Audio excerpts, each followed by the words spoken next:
ದೇವರು ಪ್ರೀತಿಸುವ ಪ್ರೀತಿಯ ಬಿಗ್ ಜೆ ಟಿ ವಿ ಪ್ರಿಯ ವೀಕ್ಷಕರಿಗೆ ನಮ್ಮ ಕರ್ತನಾದ ಯೇಸು ಕ್ರಿಸ್ತನ ಹೆಸರಿನಲ್ಲಿ ನಿಮ್ಮನ್ನು ವಂದಿಸಿ ಸ್ವಾಗತ ಬಯಸ್ತಿದ್ದೇವೆ. ಬನ್ನಿರಿ ದೇವರ ವಾಕ್ಯವನ್ನು, ಹೌದು ದೇವರ ವಾಕ್ಯವನ್ನು. ಮನುಷ್ಯರ ಮಾತಿಗೆ ನಾವು ಭಾಳ ಇಂಪಾರ್ಟೆನ್ಸ್ ಕೊಡ್ತೀವಿ, ಆದರೆ ದೇವರ ವಾಕ್ಯ ಕೆಲವು ಸಾರಿ ಗೂಗಲ್ನಲ್ಲಿ ಅಥವಾ ವಾಟ್ಸ್ಯಾಪ್ನಲ್ಲಿ ಬರುವಂಥ ಕೆಲವು SMS ಅಥವಾ ಕೆಲವು ವಿಡಿಯೋ ಕ್ಲಿಪ್ಪಿಂಗ್ಸ್ಗಳು ಅಥವಾ ಮಾಹಿತಿಗಳು ಆರೋಗ್ಯದ ಬಗ್ಗೆ, ವಿಶೇಷವಾಗಿ ಆರೋಗ್ಯದ ಬಗ್ಗೆ ಬಂದಾಗ ನಾನು ತಕ್ಷಣ ಅದನ್ನು ಬಹು ಗಂಭೀರವಾಗಿ ಪರಿಗಣಿಸ್ತೇನೆ. I consider seriously certain health hints that comes. ಹಾಗಿರುವಾಗ ದೇವರ ವಾಕ್ಯವನ್ನು ನಾವು ಎಷ್ಟು ಗಂಭೀರವಾಗಿ ಪರಿಗಣಿಸಬೇಕು, ಸ್ವೀಕರಿಸಬೇಕು, ಗೌರವಿಸಬೇಕು, ಅನ್ವಯಿಸಬೇಕು, ನಂಬಬೇಕು, ನಿರೀಕ್ಷಿಸಬೇಕು, ಇತರರಿಗೆ ತಿಳಿಸಬೇಕು ಅಲ್ಲವೇ? ಹೌದು. ಸರಿ, ಇಂದಿನ ನಮ್ಮ ಅಧ್ಯಯನ ನಾವು ಯೋಹಾನನು ಬರೆದ ಸುವಾರ್ತೆ 8ನೇ ಅಧ್ಯಾಯಕ್ಕೆ ನಾವು ಬಂದಿದ್ದೇವೆ.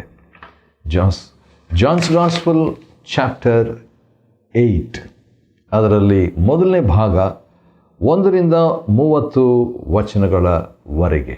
ಯೋಹಾನ 8ನೇ ಅಧ್ಯಾಯ 1ರಿಂದ 30 ವಚನಗಳಲ್ಲಿ ಕ್ರಿಸ್ತನಂತಿರುವ 13 ರಹಸ್ಯಗಳು, 13 ಸೀಕ್ರೆಟ್ಸ್ ಆಫ್ ಕ್ರೈಸ್ಟ್ ಲೈಕ್ನೆಸ್.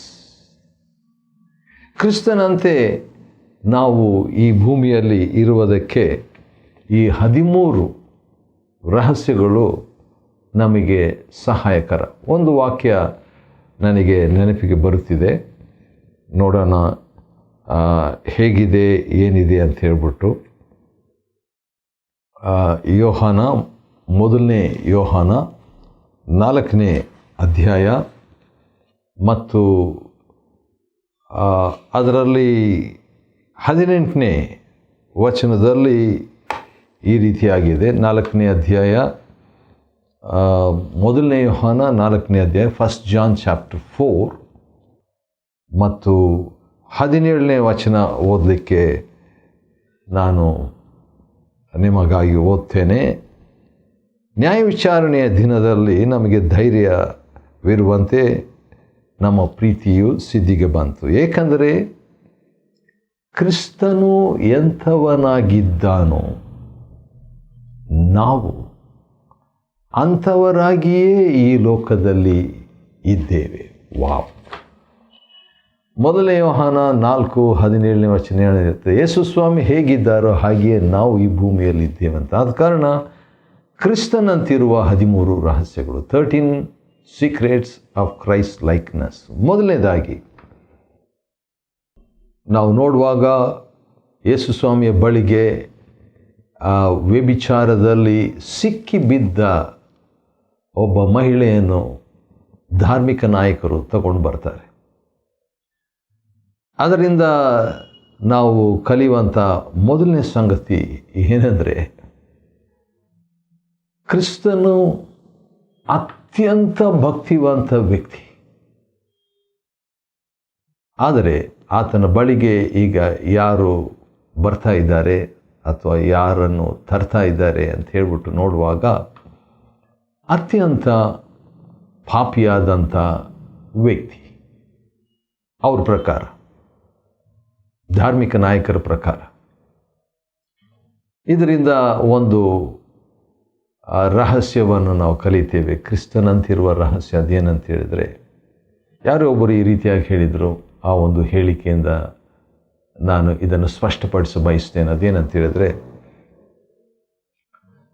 ಅತ್ಯಂತ ಉತ್ತಮವಾದ ಆಸ್ಪತ್ರೆಗೆ ಅತ್ಯಂತ ಹಾಳಾದ ಅಥವಾ ಉಪಯೋಗಿಲ್ಲದ ಅಥವಾ ಸೀರಿಯಸ್ ಆದ ಅಥವಾ ಅತ್ಯಂತ ಚಿಂತಾಜನಕ ರೋಗಿಯು ಬರಲು ಸಾಧ್ಯ.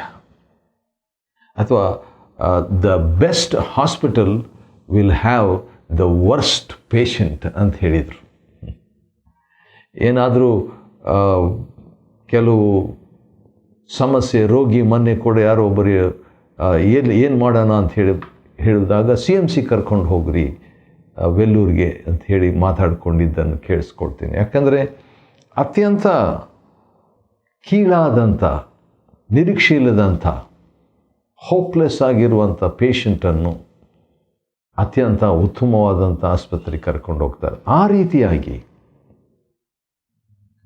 ಅತ್ಯಂತ ಹೀನವಾದ, ಕೀಳಾದ ಪಾಪಿಯನ್ನು ಅತ್ಯಂತ ಆತ್ಮಿಕವಾದ ಕ್ರಿಸ್ತನ ಬಳಿಗೆ ತರುವಂಥ ಒಂದು ಚಿತ್ರವನ್ನು ನಾವು ನೋಡ್ತಿದ್ದೀವಲ್ಲ, ಅದು ಮೊದಲನೇ ರಹಸ್ಯ. ಏನದು? ಪಾಪಿಯು, ಅತ್ಯಂತ ಪಾಪಿಯು, ಪಾಪ ಮಾಡುತ್ತಿರುವಾಗಲೇ ಸಿಕ್ಕಿಬಿದ್ದ ಪಾಪಿಯು ಕ್ರಿಸ್ತನ ಬಳಿಗೆ ಬರುವುದಕ್ಕೆ ದೇವರು ಅನುಕೂಲ ಮಾಡಿಕೊಡ್ತಾರೆ ಎಂಬಂಥ ಮೊದಲನೇ ರಹಸ್ಯ. ಇನ್ನೊಂದು ಮಾತು ಕೂಡ ಅದರ ಬಗ್ಗೆ ನಾನು ಹೇಳಬೇಕು. ನಾವು ಸುವಾರ್ತೆಗಳಲ್ಲಿ ನೋಡುವಾಗ ಪಾಪಿಗಳು ಯೇಸು ಸ್ವಾಮಿ ಹತ್ರ ಬರಲಿಕ್ಕೆ ಅವರಿಗೆ ಸಂಕೋಚ ಇರಲಿಲ್ಲ. ಆದರೆ ಫರಿಸಾಯರ ಹತ್ರ, ಧಾರ್ಮಿಕ ನಾಯಕರ ಹತ್ರ, ಸದ್ದುಕಾಯರ ಹತ್ರ, ಶಾಸ್ತ್ರಿಗಳ ಹತ್ರ ಅಥವಾ ಈ ಮುಖ್ಯ ಯಾಜಕರ ಹತ್ರ ಬರಲಿಕ್ಕೆ ಹೋಗಲಿಕ್ಕೆ ಹಿಂಜರಿತಿದ್ರು. ಅದರಲ್ಲೇ ಗೊತ್ತಾಗ್ತದೆ. ಎರಡನೇದಾಗಿ ಧರ್ಮಶಾಸ್ತ್ರ. ಯೋಹಾನ 8ನೇ ಅಧ್ಯಾಯ 5ನೇ ವಚನದಲ್ಲಿ ಇಂಥವರನ್ನು ಕಲ್ಲೆಸೆದು ಕೊಲ್ಲಬೇಕೆಂದು ಮೋಶೆಯು ಧರ್ಮಶಾಸ್ತ್ರದಲ್ಲಿ ನಮಗೆ ಆಜ್ಞಾಪಿಸಿದ್ದಾರೆ. ಧರ್ಮೋಪದೇಶಕಾಂಡ 22, ಅದಕ್ಕಿಂತ ಮುಂಚೆ ಆದಿಕಾಂಡ 38-24ರಲ್ಲಿ ಕೂಡ ಇಂಥವರನ್ನು ಕಲ್ಲೆಸೆದು ಕೊಲ್ಲಬೇಕಂತ ಹೇಳ್ಬಿಟ್ಟು ದೇವರ ವಾಕ್ಯ ಇತ್ತು. ಎರಡನೇ ರಹಸ್ಯ ಏನಂತ ಹೇಳಿದರೆ, ಧರ್ಮಶಾಸ್ತ್ರವನ್ನು ಕ್ರಿಸ್ತನ ಕಡೆಗೆ ತಂದರು. ಆದರೆ ಕ್ರಿಸ್ತನು ಈಗ ಧರ್ಮಶಾಸ್ತ್ರವನ್ನು ವಿರೋಧಿಸ್ತಿಲ್ಲ, ಆದರೆ ಕೃಪೆಗೆ ನಡೆಸುವಂಥ ಒಂದು ಅನುಭವವನ್ನು, ಬದಲಿಯನ್ನು ನಾವು ನೋಡ್ತೇವೆ. ಇದು ಎರಡನೇ ರಹಸ್ಯ, ಕ್ರಿಸ್ತನಂತಿರುವ ಎರಡನೇ ರಹಸ್ಯ. ಮೊದಲನೇ ರಹಸ್ಯ, ಅತ್ಯಂತ ಹೀನಾಯವಾದ ಪಾಪಿಗಳು ಕ್ರಿಸ್ತನ ಕಡೆಗೆ ಬರಲು ಸಾಧ್ಯ, ಬರುವಂತೆ ದೇವರು ಮಾಡ್ತಾರೆ. ಎರಡನೇದು, ಧರ್ಮಶಾಸ್ತ್ರವನ್ನು ಕೃಪೆಗೆ, ಧರ್ಮಶಾಸ್ತ್ರವನ್ನು ತರುವವರಿಗೆ ಕೃಪೆಗೆ ನಡೆಸುವಂಥ ಎರಡನೇ ರಹಸ್ಯ. ಮೂರನೇದಾಗಿ ನಾವು ನೋಡುವಾಗ ಇಲ್ಲಿ ಯಾಕೆ ಈ ರೀತಿಯಾಗಿ ಈ ಧಾರ್ಮಿಕ ನಾಯಕರು ಯೇಸು ಸ್ವಾಮಿ ಹತ್ರ ಬಂದಿದ್ದರು, ಕಲ್ಲು ತಕ್ಕೊಂಡ್ರು ಮತ್ತು ಪಾಪದಲ್ಲಿ ಸಿಕ್ಕಿಬಿದ್ದ ಮಹಿಳೆಯನ್ನು ಯಾಕೆ ಕರ್ಕೊಂಡು ಬಂದ್ರಂದರೆ, 6ನೇ ವಚನ ಯೋಹಾನ 8:6ರಲ್ಲಿ ಏನಂತ ಬರೆದಿದೆ, ಅವರು ಯೇಸುವನ್ನು ಮಾತಿನಲ್ಲಿ ಸಿಕ್ಕಿಸಿ ತಪ್ಪು ಹೊರಿಸಬೇಕೆಂದೇ ಹೀಗೆ ಮಾಡಿದ್ರಂತೆ, ಹೀಗೆ ಹೇಳಿದ್ರಂತೆ. ಹಾಗಾದರೆ ಮಾತಿನಲ್ಲಿ ಸಿಕ್ಕಿಸ್ಬೇಕಂತೇಳಿ ಬಂದಂಥವ್ರ ಹತ್ರ ಕೂಡ ಯೇಸು ಸ್ವಾಮಿ ಮಾತಾಡಿದರು, ಅರ್ಥ ಮಾಡಿಕೊಂಡ್ರು, ಸಹನೆಯಿಂದಿದ್ರು, ಉತ್ತರ ಕೊಟ್ಟರು, ಸ್ಪಷ್ಟಪಡಿಸಿದರು, ಕೋಪ ಮಾಡಿಕೊಳ್ಳಲಿಲ್ಲ, ಬೇಸರ ಪಟ್ಕೊಳ್ಳಲಿಲ್ಲ ಎಂಬಂಥ ಒಂದು ರಹಸ್ಯವನ್ನು, ಪಾಠಗಳನ್ನು ನಾವು ಕಲಿತೀವಿ. ಕ್ರಿಸ್ತನಂತಿರುವಂಥ ಮೂರನೇ ರಹಸ್ಯ ಇದು. ಅದೇನಂತ ಹೇಳಿದರೆ, ಮಾತಿನಲ್ಲಿ ಸಿಕ್ಕಿಸಬೇಕೆಂದಂಥ ಎಂಬ ದುರುದ್ದೇಶ ಇಟ್ಟುಕೊಂಡವರಿಗೂ ಕೂಡ ಸೇವೆ ಅಥವಾ ಉತ್ತರ ನೀಡುವಂಥದ್ದು. 4ನೇದಾಗಿ ಯೇಸು ಸ್ವಾಮಿ ಏನು ಮಾಡಿದರು, ಬೊಗ್ಗಿಕೊಂಡು ಬೆರಳಿನಿಂದ ನೆಲದ ಮೇಲೆ ಬರೆಯುತ್ತಾ ಇದ್ದರು. ಅಂದರೆ ಸ್ವಲ್ಪ ಯಾಕೆ ಆ ರೀತಿಯಾಗಿ ಮಾಡಿದರೆ ನಮ್ಗೆ ಗೊತ್ತಿಲ್ಲ. ಆದರೂ ಕೂಡ ಅದರಿಂದ ನಾನು ಕಲಿಯುವಂಥದ್ದು ಏನಂತ ಹೇಳಿದರೆ, ತಕ್ಷಣವೇ ಏನಾದರೂ ಯಾರಾದರೂ ಕೇಳಿದ, ಅದು ಧರ್ಮಶಾಸ್ತ್ರಕ್ಕೆ ಸಂಬಂಧಪಟ್ಟಂಥ ವಿಷಯವನ್ನು ಕೇಳಿದಾಗ ತಕ್ಷಣವೇ ಉತ್ತರ ಕೊಡೋ ಬದಲು ಸ್ವಲ್ಪ ಟೈಮ್ ತಗೊಳ್ಳೋಣ. ಹೌದಾ? ಒಂದು ವೇಳೆ ನೆಲದ ಮೇಲೆ ನಾವು ಮರಳಿರಲಿಕ್ಕಿಲ್ಲ ಬರೀಲಿಕ್ಕೆ, ಆದರೆ ಕೇಳ್ಬೋದು. ಹೌದಾ? ಸರಿ. ಹಾಗೇನಾ? ಆಗಲಿ ಅಂತ ಹೇಳ್ಬಿಟ್ಟು ಸ್ವಲ್ಪ ಮಾತಾಡ್ತಾನೆ, ಸ್ವಲ್ಪ ಟೈಮ್ ತಗೊಳ್ಳುವಂಥದ್ದು, ಮಾತಾಡುತ್ತಲೇ ಯೋಚಿಸುವಂಥದ್ದು, ಮಾತಾಡುತ್ತಲೇ ಯೋಹಾನ 5:19, ತಂದೆಯೇ ಈಗ ನಾನೇನು ಮಾಡಬೇಕು ನನಗೆ ತಿಳಿಸು. ಯೋಹಾನ 5:19, ಯೋಹಾನ 5:30, ತಂದೆ ನಾನೇನು ಮಾಡಲಿ ಎಂಬುದಾಗಿ ಸ್ವಲ್ಪ ಟೈಮ್ ತೆಗೆದುಕೊಳ್ಳುವಂಥದ್ದು ಕೂಡ ಕ್ರಿಸ್ತನಂತಿರುವಂಥ 4ನೇ ರಹಸ್ಯ. 5ನೇ ರಹಸ್ಯ ಏನಂತ ಹೇಳಿದರೆ, ಅಲ್ಲಿ ನೋಡುವಾಗ ಇನ್ನೊಂದು ವಿಷಯ, ಯಾರು ನಿಮ್ಮಲ್ಲಿ ಪಾಪವಿಲ್ಲವೋ, 7ನೇ ವಚನ, 8ನೇ ಅಧ್ಯಾಯ ಯೋಹಾನ 7ನೇ ವಚನದಲ್ಲಿ, ನಿಮ್ಮಲ್ಲಿ ಪಾಪವಿಲ್ಲದವನು ಯಾರಿದ್ದಾನೋ ಅವನು ಮೊದಲು ಆಕೆಯ ಮೇಲೆ ಕಲ್ಲು ಎಸೆಯಲಿ ಅಂತ ಹೇಳುವಾಗ, ಅದು ಕೂಡ ಪಾಪ ಇಲ್ಲದವರು ದಂಡಿಸುವ ಯೋಗ್ಯತೆ, ಪಾಪ ಇದ್ದವರು ದಂಡಿಸುವ, ತೀರ್ಪು ಮಾಡುವ ಯೋಗ್ಯತೆ ಇಲ್ಲ ಅನ್ನುವಂಥ ಒಂದು ರಹಸ್ಯವನ್ನು ನಾವು ಇಲ್ಲಿ ನೋಡ್ತೀವಿ. ಕ್ರಿಸ್ತನಂತಿರುವ ರಹಸ್ಯ ಅದು. 6ನೇದಾಗಿ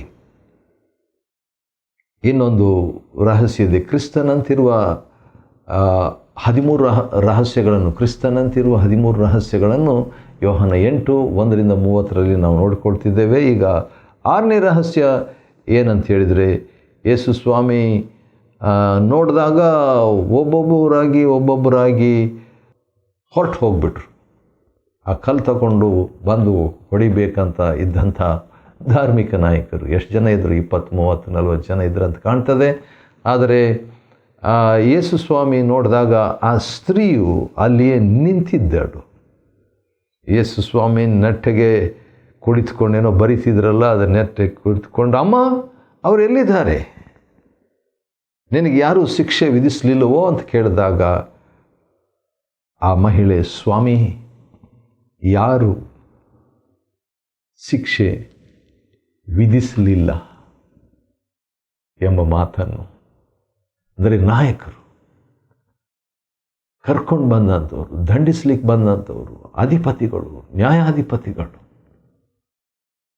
ಅವರು ಶಿಕ್ಷೆ ವಿಧಿಸಲಿಲ್ಲ ಅಂತ ಹೇಳಿದಾಗ ಯೇಸು ಸ್ವಾಮಿ ಒಂದು ಮಾತು ಹೇಳ್ತಾರೆ. ಯೋಹಾನ್ ಸುವಾರ್ತೆ 8ನೇ ಅಧ್ಯಾಯ 11ನೇ ವಚನ, I will not condemn you, ನಾನು ನಿನಗೆ ಶಿಕ್ಷೆ ವಿಧಿಸುವುದಿಲ್ಲ. ವಾವ್! ಶಿಕ್ಷೆಗೆ ಯೋಗ್ಯವಾದಂಥ, ಮರಣದಂಡನೆಗೆ ಯೋಗ್ಯವಾದಂಥ ವ್ಯಕ್ತಿಯನ್ನು ಯೇಸುವಿನ ಬಳಿಗೆ ತಂದಾಗ, ಧರ್ಮಶಾಸ್ತ್ರಾನುಸಾರವಾಗಿ ಮರಣದಂಡನೆಗೆ ಯೋಗ್ಯವಾದ ವ್ಯಕ್ತಿಯನ್ನು ಕೃಪೆಯಿಂದ ಮನ್ನಿಸಿ ಶಿಕ್ಷೆ ವಿಧಿಸುವುದಿಲ್ಲ ಅಂತ ಹೇಳಿಬಿಟ್ಟು, ಅದರ ಜೊತೆಗೆ ಇನ್ನು ಮೇಲೆ ಪಾಪ ಮಾಡಬೇಡ ಎಂಬುದಾಗಿ ಹೇಳ್ತಾರೆ. ಇದು 6ನೇ ಕ್ರಿಸ್ತನಂತಿರುವ ರಹಸ್ಯ. 7ನೇದಾಗಿ ನೋಡುವಾಗ 12ನೇ ವಚನ, ಯೇಸು ಸ್ವಾಮಿ ನಾನೇ ಲೋಕಕ್ಕೆ ಬೆಳಕಾಗಿದ್ದೇನೆ ಅಂತ ಹೇಳಿಬಿಟ್ಟು, ನನ್ನನ್ನು ಹಿಂಬಾಲಿಸುವಂಥವರು ಎಂದಿಗೂ ಕತ್ತಲೆಯಲ್ಲಿ ನಡೆಯುವುದಿಲ್ಲ ಅಂತ ಹೇಳಿದಾಗ, ಅದರಿಂದ ನಾವು ಕಲಿಯುವಂಥ 7ನೇ ಒಂದು ಕ್ರಿಸ್ತನಂತಿರುವ ರಹಸ್ಯ ಏನಂತ ಹೇಳಿದರೆ, ಡಾರ್ಕ್ ಪ್ರೂಫ್ ಲೈಫ್, ಅಂದರೆ ಕತ್ತಲಿಲ್ಲದ ಜೀವನ. ಅದು ಕ್ರಿಸ್ತನಂತಿರುವ ಒಂದು ಜೀವನ. 8ನೇದಾಗಿ 8ನೇ ಅಧ್ಯಾಯ ಯೋಹಾನ ಮತ್ತು ಅದೇ ಸಂದರ್ಭದಲ್ಲಿ 15ನೇ ವಚನ, ಯೋಹಾನ 8ನೇ ಅಧ್ಯಾಯ 1-30 ವಚನಗಳಲ್ಲಿ ನಾವು ಕ್ರಿಸ್ತನಂತಿರುವ 13 ರಹಸ್ಯಗಳನ್ನು ನೋಡ್ಕೊಳ್ತಿದ್ದೇವೆ. 13 ಸೀಕ್ರೆಟ್ಸ್ ಆಫ್ ಕ್ರೈಸ್ಟ್ ಲೈಕ್ನೆಸ್. ಅದರಲ್ಲಿ ಈಗ 8ನೇ ರಹಸ್ಯ ಏನಂತ ಹೇಳಿದರೆ 15ನೇ ವಚನದಲ್ಲಿ, ನಾನು ಯಾರಿಗೂ ತೀರ್ಪು ಮಾಡುವುದಿಲ್ಲ. ವಾವ್!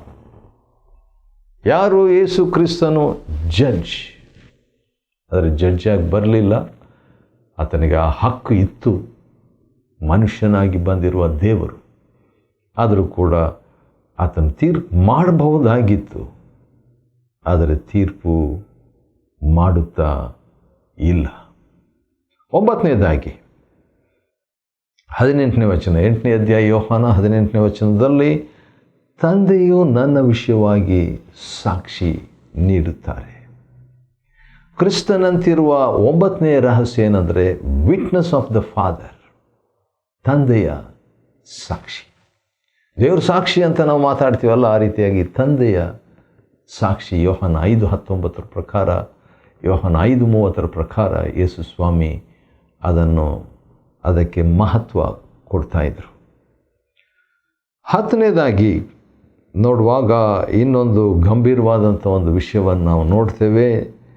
ನೀವು 24ನೇ ವಚನ, ಯೋಹಾನ 8:24 ನೀವು ನನ್ನನ್ನು ನಂಬದೇ ಹೋದರೆ ನಿಮ್ಮ ಪಾಪಗಳಲ್ಲಿಯೇ ಸಾಯುವಿರಿ. ಹಾಗಾದರೆ ನಂಬದೇ ಹೋಗುವುದು ಪಾಪದಿಂದ ಮರಣ, ನಂಬುವುದು ಪಾಪವಿಲ್ಲದೆ ಪಾಪ ಕ್ಷಮೆಯಿಂದ ಜೀವ. ಆದ ಕಾರಣ ಇದು ಕ್ರಿಸ್ತನಂತಿರುವುದು ಅಂದರೆ ನಂಬಿಕೆಯ ಒಂದು ಶಕ್ತಿ ಎಷ್ಟಿದೆ ನೋಡ್ರಿ. 11ನೇದಾಗಿ ಕೇಳಿ ಮಾತನಾಡುವುದು, ಹಿಯರ್ ಆ್ಯಂಡ್ ಸೇ. ಭಾಳ ಉತ್ತೇಜನಕಾರಿಯಾದಂಥ ಒಂದು ವಾಕ್ಯ ಯೋಹಾನ 8:26ನೇ ವಚನ. ಅದೇನಂತ ಹೇಳಿದರೆ, ನಿಮ್ಮ ವಿಷಯವಾಗಿ ಮಾತನಾಡುವುದಕ್ಕೂ ತೀರ್ಪು ಮಾಡುವುದಕ್ಕೂ ನನಗೆ ಅನೇಕ ವಿಷಯಗಳಿದೆ, ಆದರೆ ನಾನು ತಂದೆಯಿಂದ ಕೇಳಿಸಿಕೊಂಡದನ್ನಷ್ಟೇ ಮಾತಾಡ್ತೀನಿ ಅಂತ ಹೇಳ್ತಾರೆ. ತಂದೆಯಿಂದ ಕೇಳಿಸ್ಕೊಂಡು ಮಾತನಾಡುವುದು ಕ್ರಿಸ್ತನಂತಿರುವ 11ನೇ ರಹಸ್ಯ. 12ನೇ ರಹಸ್ಯ ತಂದೆ ಬೋಧಿಸಿದಂತೆ ಮಾತನಾಡುವುದು, ತಂದೆಯಿಂದ ಕೇಳಿಸ್ಕೊಂಡು ಮಾತಾಡೋದು. ಈಗ 28ನೇ ವಚನ ಹೇಳ್ತದೆ, ನನ್ನಷ್ಟಕ್ಕೆ ನಾನು ಏನು ಮಾತಾಡಿದೆ ತಂದೆ ನನಗೆ ಬೋಧಿಸಿದಂತೆ ಮಾತಾಡ್ತೀನಿ. ಇದು ಕ್ರಿಸ್ತನಂತಿರುವಂಥ 12ನೇ ಒಂದು ರಹಸ್ಯವಾಗಿದೆ. ತಂದೆಯಿಂದ ಬೋಧಿಸಲ್ಪಟ್ಟು ಮಾತನಾಡುವುದು. ವಾವ್, PhD ಇದು ಭಾಳ ದೊಡ್ಡ ವಿಷಯ.